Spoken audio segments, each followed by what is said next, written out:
Fox News alert, major breaking developments in the Paul Pelosi DUI case.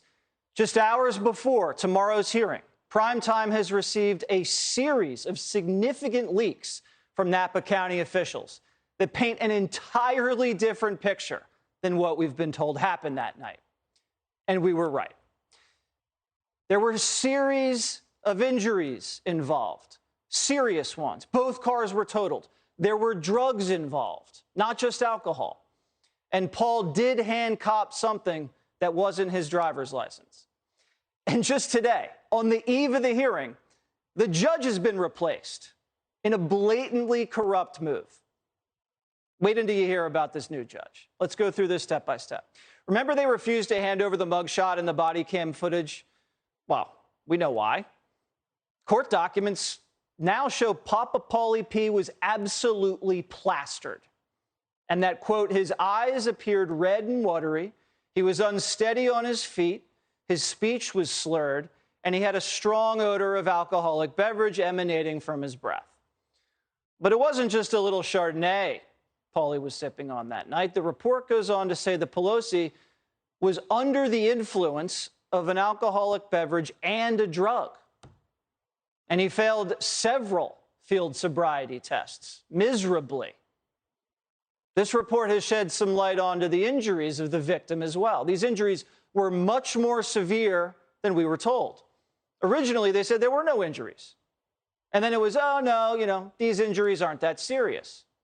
Well, the victim has reported the day after the collision, quote, pain to his upper right arm, right shoulder, and neck.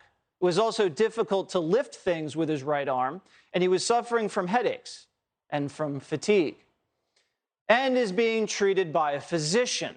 Remember, District Attorney Allison Haley, hey, Allie, her entire justification for charging Paulie with a misdemeanor instead of a felony is that the injuries, she said, were not serious. Now we know they are serious. Primetime sort of sarcastically speculated that Paulie P, remember, tried to bribe law enforcement with like cash or whatever after the crash, but we weren't that far off. When asked to hand over his driver's license, instead, Papa Paulie P fumbled around and then handed them a donor card specifically for the California Highway Patrol. In other words, implying, hey guys, I'm a donor and I can be an even bigger donor if we can, work this out. Was Pelosi so drunk he thought the donor card was his driver's license, or was he trying to grease the cops? We don't know.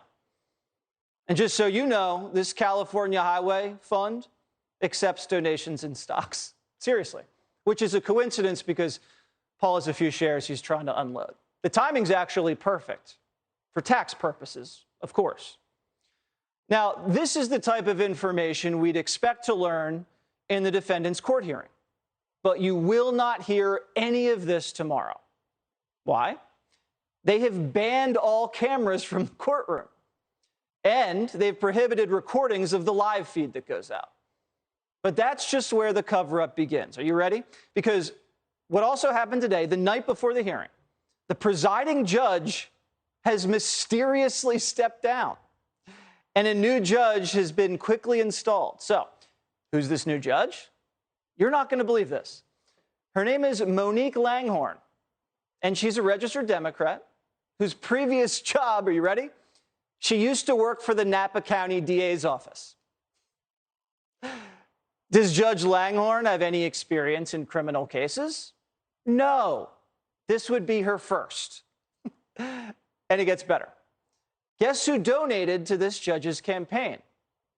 The assistant DA who's going to be prosecuting the case tomorrow, and our friend Allie, the DA, Allison Haley. Hey, Allie.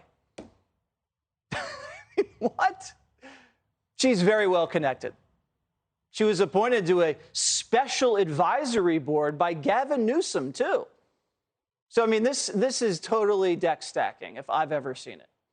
How can we expect a fair trial here when the judge and the prosecutors are all politically on the same side as the defendant, financially connected?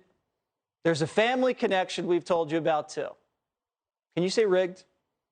Look, we get it. Paul's married to a California bigwig. He and Nancy are Golden State royalty. But they shouldn't get a free pass.